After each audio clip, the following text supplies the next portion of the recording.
There is a moment that almost everyone who has ever dieted has experienced, even if few are willing to say it out loud. You look in the mirror and wonder whether your body is mocking you.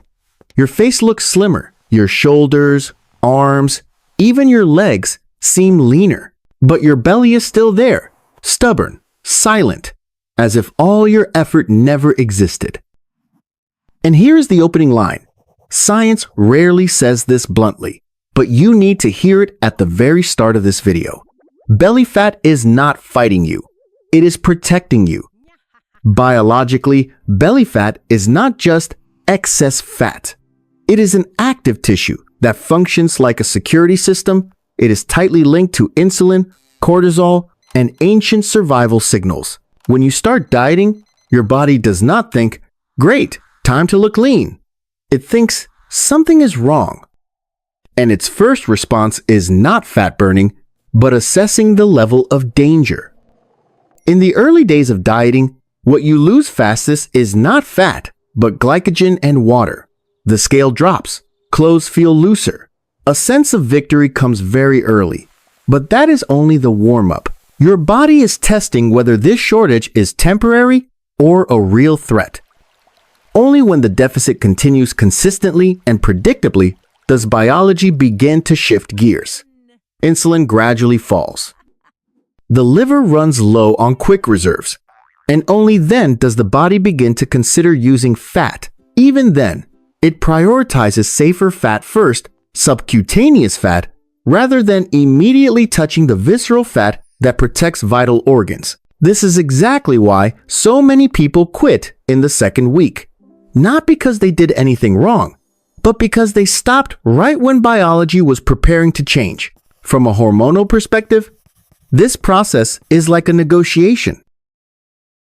Insulin must be low enough to unlock fat. Cortisol must be stable enough so the body does not panic. Leptin must be balanced enough to prevent uncontrollable hunger. If any one of these is out of sync, high stress, poor sleep, overly aggressive dieting, belly fat stays, no matter how disciplined you are. There is a very ordinary but crucial detail. Visceral fat often decreases before you see any obvious visual change. Your liver becomes lighter. Blood sugar stabilizes. Energy crashes happen less often during the day. But because the mirror does not reflect this, you assume you are failing, when in reality, your body is following the correct order of priorities. Survival first, aesthetics later. If you have ever compared yourself to others and wondered why they lose belly fat faster, the answer is usually not willpower, but biological context. People with lower stress, better sleep, and higher insulin sensitivity are allowed to burn belly fat sooner. This is not fair or unfair. This is physiology. And here is the part very few videos explain clearly.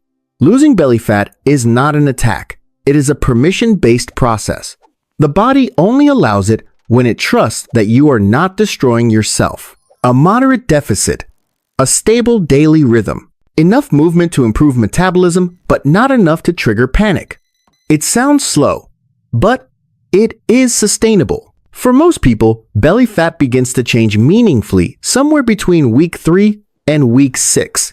For some, it takes longer, but when it starts, the process is often faster than you expect, because by then, the body has learned how to use fat as fuel. If you are still listening, be honest with yourself for a moment. At which week have you quit before? The first week because you were too tired? The second week because you felt discouraged? Or the third week because you saw nothing in the mirror? Leave a comment, not to complain, but so you and others can recognize this. Many people do not fail from lack of effort, but from lack of understanding biological timing. Your body is not betraying you. It is doing exactly what it is designed to do. And once you understand that, the battle with belly fat becomes quieter and far more effective. There is a scientific detail very few people pay attention to, yet it explains why the belly is always the last place to show change. The abdominal area has a lower density of fat-releasing receptors than other regions.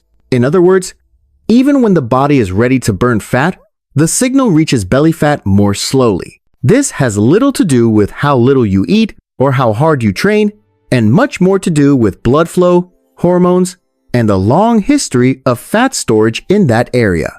Studies show that when an energy deficit is maintained consistently, the body prioritizes drawing energy from the most accessible stores first.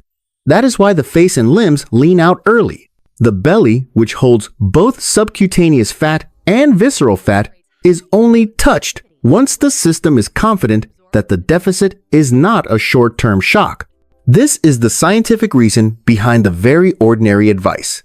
Just be patient a little longer. Another real-world clue comes from biological markers. When the body truly shifts into fat burning, many people notice more stable energy throughout the day, fewer midday crashes, and especially a clear reduction in sugar cravings.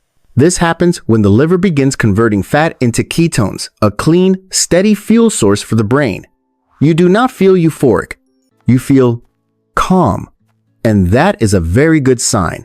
On the other hand, if you constantly change strategies, eating very little one day, compensating the next, training intensely one day, skipping entirely the next, the body never receives a consistent enough signal to cross the threshold. Science calls this metabolic signal noise. The body does not know whether to adapt or defend, and in that state of uncertainty, belly fat stays. There is another reality that is often misunderstood. A plateau is not failure. It is a restructuring phase. When the scale stops moving, many internal markers are still changing. Insulin sensitivity improves, fat oxidation enzymes increase, and fat distribution begins to shift. Many studies show that changes in waist size often come after a plateau, not before it, which means if you quit when the scale stalls, you leave right before your shape begins to change. It also needs to be said clearly. Sleep and stress are not secondary factors. They are primary switches. Lack of sleep raises cortisol, and elevated cortisol signals the body to preferentially hold onto belly fat. This is a protective response for the internal organs.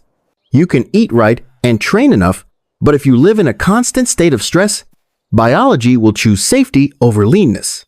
Not because you lack discipline, but because the body prioritizes survival. So what is the strongest reason to continue? Not the promise that you'll be lean soon, but the understanding that the body is not delaying rewards. It is following an order. Metabolic health comes first. Appearance comes later. When that order is respected, progress is often faster and more sustainable. If you are in a confusing phase, doing many things right but not seeing belly changes yet, ask yourself one honest question. How long have I kept the signal truly stable? 1 week? 2 weeks? Or just a few days before constantly changing direction? Leave a comment about the phase where you feel stuck. Not to compare, but to see that this waiting period is a normal part of biology, not a sign that you are on the wrong path. Once you understand that, many people do not need to try harder. They simply need to stay long enough.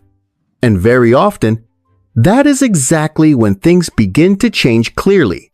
There is a very everyday scientific point that, if you do not understand it, will make you blame yourself for no reason. The body only allows belly fat to be burned when it believes you are living in a stable environment.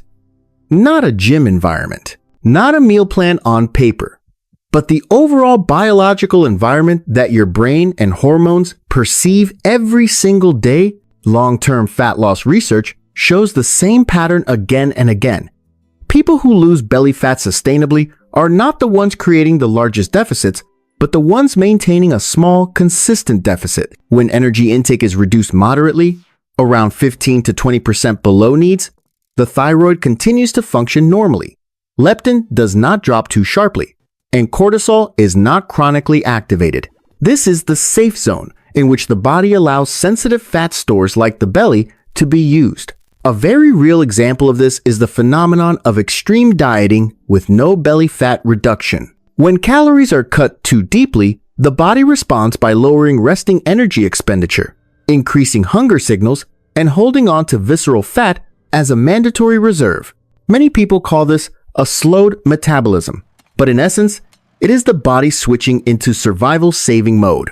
In that mode, aesthetics have no priority. Another factor that is often underestimated is your dieting history. Research shows that people who have lost weight multiple times, especially through rapid loss followed by regain, often need more time for the body to trust that this attempt is not just another short-term famine cycle. This explains why some people see belly changes within a few weeks, while others need twice as long despite doing everything the same. Muscle also plays an important role. Not because muscle burns fat during workouts, but because muscle is the most efficient tissue for glucose disposal. When muscles pull glucose out of the bloodstream with less need for insulin, overall insulin levels fall. And that becomes a prerequisite for mobilizing belly fat. This is why regular strength training, even without heavy loads, tends to reduce belly fat more effectively over time than endless cardio alone. Sleep is another powerful example. Studies show that just a few nights of poor sleep can reduce insulin sensitivity and raise cortisol enough to block belly fat loss, even when total calories remain the same. On the other hand, when sleep improves, many people notice their waistline changing without adjusting anything else. Not magic, hormones. And here is a truth that surprises many people. Belly fat often drops fastest right after the period when you feel the most discouraged. That is when internal systems have already adjusted and are simply waiting for a short window to show results externally. Many people never reach this phase, not because they lack effort, but because they leave too early. If you are listening to this and feel uncomfortably seen, it may be that you do not need more motivation, but more biology-based trust. Your body is not fighting you. It simply needs to be convinced that you are not harming yourself. Ask yourself one very direct question. What signals am I giving my body every day? Stability or chaos? Gentle but consistent? Or extreme followed by quitting? That answer, not a new workout or a new diet, is what ultimately determines when belly fat truly lets go. Before this video comes to an end, there is one important thing I want you to take with you, not as a promise, but as a correct way of understanding your own body. Belly fat is not an enemy to be destroyed.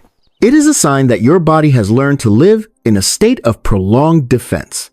And biology does not release that layer of protection simply because you push harder. What science makes very clear is this.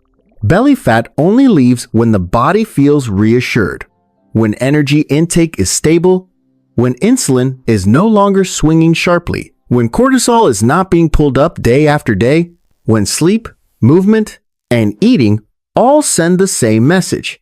Everything is safe. Only then does the body allow access to its deepest fat stores. If you are in a plateau right now, remember that this is not an ending, but often a phase transition. Many important changes happen quietly before the mirror reflects anything at all. The liver becomes lighter, metabolism becomes more flexible, energy becomes more stable, and then the waistline begins to change. So instead of asking, how long until my belly gets smaller, the more accurate question may be, have I lived consistently enough for my body to trust me yet? Not perfect, just consistent enough, long enough, and respectful of your own biology. Thank you for staying until the final seconds. If this video helped you see your body a little differently, remember this. Fat loss is not a battle won by pressure, but the result of understanding. And when you understand correctly, the body often cooperates faster than you expect.